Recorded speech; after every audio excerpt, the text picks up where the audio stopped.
John Tyson Elementary School StoryWalk. Bienvenidos a la StoryWalk de John Tyson Elementary School. This is how you use a StoryWalk. Esto es como usas la StoryWalk. First, read the first page of the story. Primero lee la página de la primera página del libro.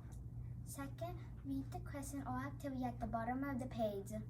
Primero lee la pregunta o la actividad que está abajo del libro. Third, answer the question or complete the activity. Tercero, hace la pregunta o completas la actividad. After you're finished, move to the next stop.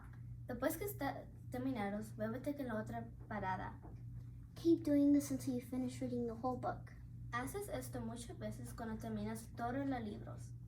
We hope you enjoy the StoryWalk. Happy reading!